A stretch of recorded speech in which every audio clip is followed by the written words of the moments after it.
sa victoire est logique à lui. La défaite de Kamala Harris aussi est logique. Et c'est peut-être la défaite de Kamala Harris qui est logique la première. Pourquoi? Parce que Kamala Harris était vice-présidente des États-Unis, donc c'était la moitié du ticket Biden-Harris du temps où Biden était en haut du ticket. C'est elle qui a pris le dessus quand il s'est retiré dans les conditions que l'on sait au mois de juillet. Mais elle est vice-présidente depuis 3 ans et demi, et donc elle est en partie responsable du bilan de l'administration. Or, ce bilan, il n'est pas très reluisant, elle a été incapable de le vendre aux électeurs, et donc, elle est responsable, je dirais, de ce rejet, et dans ce cas-là, son échec est logique. La victoire de Donald Trump est plus difficile à prendre en considération. Et là, on a, pour moi, un moment et un événement historique de dimension internationale et presque de dimension unique. Je ne veux pas être dithyrambique dans les termes, mais il faut se souvenir de ce qu'a été la fin du premier mandat de président de Donald Trump. Première chose, Donald Trump a déjà été président des États-Unis de janvier 2017 à janvier 2021. Pendant ce mandat, il a été mis en procès pour destitution à 2 reprises. Lorsqu'il s'en va, il y a les fameux incidents du 6 janvier, cet assaut pour le Capitole.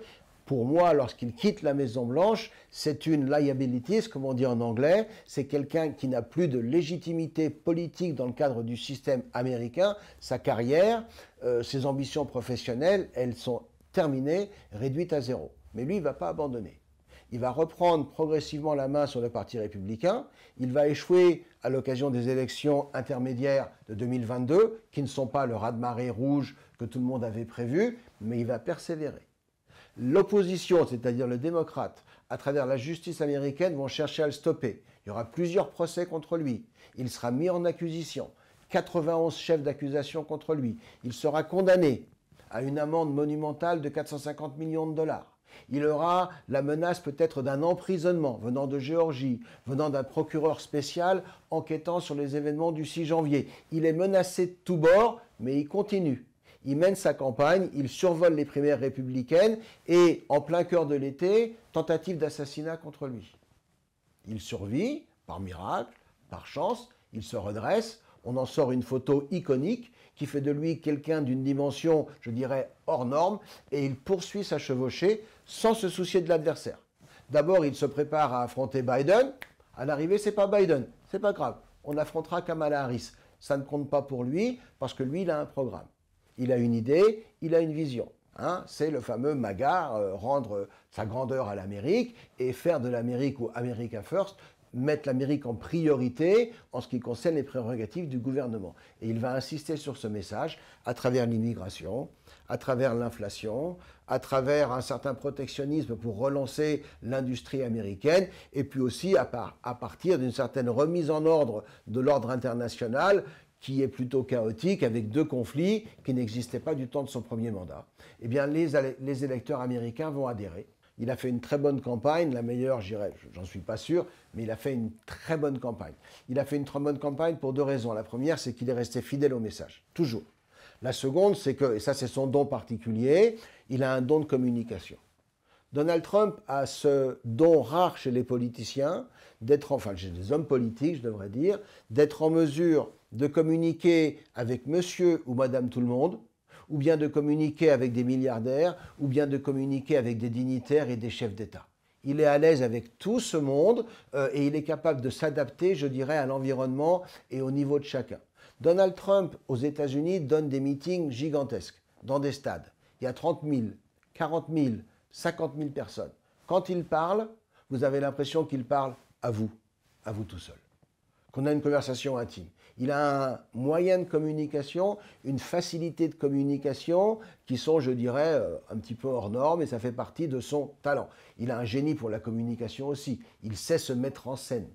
Il sait dire ce qu'il sait qui suscitera, que l'on parlera de lui et pour lui, il n'y a pas de mauvaise publicité. Donc sur ce plan-là, il a fait une très bonne campagne. Il a fait une campagne sur le message, il a fait une campagne dans la forme. Après, pour moi, il y avait une faiblesse à sa campagne, mais qui manifestement ne l'a pas pénalisé au scrutin, c'est qu'il a oublié d'une certaine façon, il n'a pas oublié, mais il n'a pas souhaité s'apporter le soutien de certaines femmes. C'est la seule faiblesse, le seul reproche que je ferai à sa campagne. Sinon, que voulez-vous dire à un personnage qui, lorsqu'on lui tire dessus et qu'il y a une balle qui siffle à son oreille, se relève instantanément et dit battez-vous.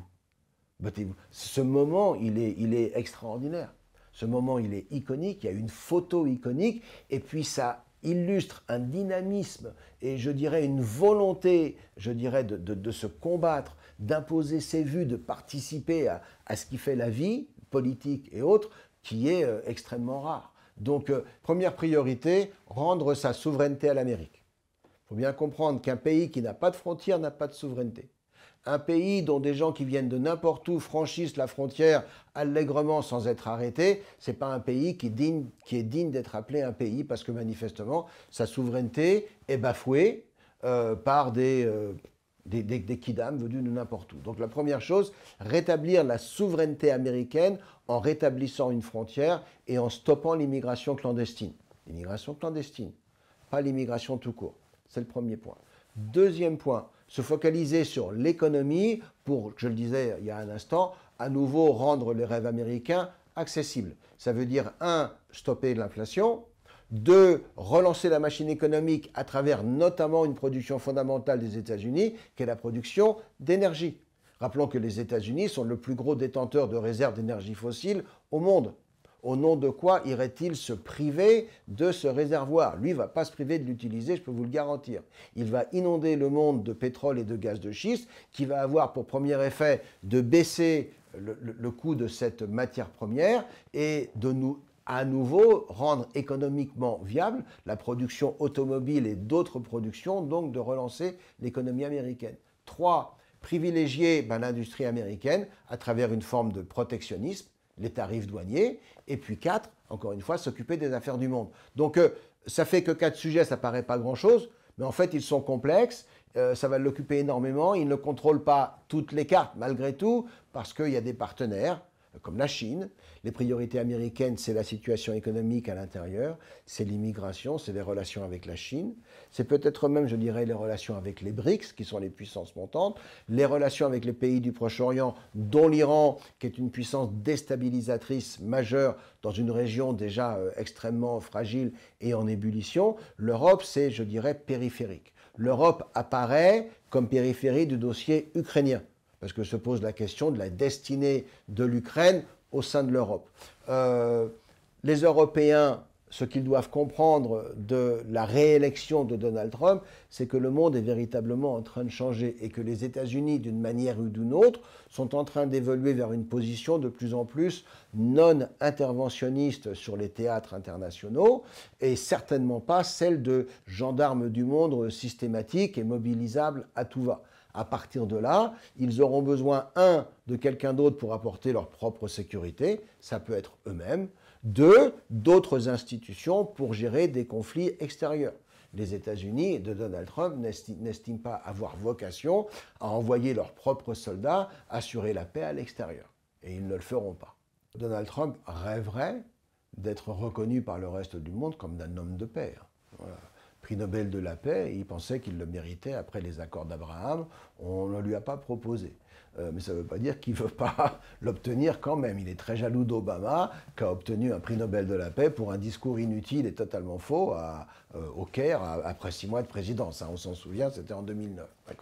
Donc, un prix Nobel de la paix, ça flatterait son ego, il en serait très très content. Il avait monté un échafaudage qui n'était pas du tout idiot, c'est-à-dire de parvenir à une paix au Moyen-Orient en commençant par les problèmes périphériques et en gardant le problème épineux, le problème palestinien, pour la fin. Ce qui aidait aussi à faire pression sur le peuple palestinien pour accepter quelque chose qu'ils n'ont jamais accepté jusqu'à présent, c'est-à-dire la légitimité de l'État d'Israël.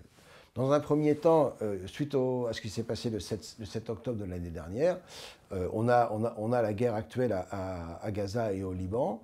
C'est une guerre que Israël mène à sa façon et à la façon de Netanyahou, une façon assez impitoyable, qui passe par ignorer le fait que son adversaire se sert de bouclier humain de manière systématique. C'est comme ça qu'eux se défendent. Et Israël a décidé de passer outre avec le choc que cela peut produire et, je dirais, les victimes collatérales que cela peut entraîner.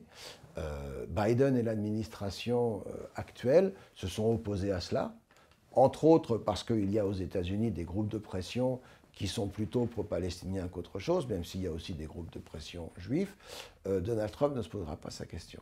Donald Trump, il est pro-Israël à 100%, il est anti-Iran à 100%. Les adversaires d'Israël aujourd'hui, ce sont des proxys de l'Iran, les Houthis, le Hamas ou le Hezbollah. Donald Trump aidera Israël à résoudre ces problèmes s'ils en sont capables. Donc moi je verrais plutôt une escalade temporaire, et je dirais assortie d'une présence américaine renforcée en Méditerranée et en mer Rouge, pour bien faire comprendre à l'Iran qu'ils sont allés trop loin, et que si eux-mêmes veulent que leur régime survive à terme, eh bien il faut qu'ils comprennent que le Moyen-Orient doit changer, et qu'aujourd'hui, un Moyen-Orient dont Israël soit absent, c'est totalement inconcevable.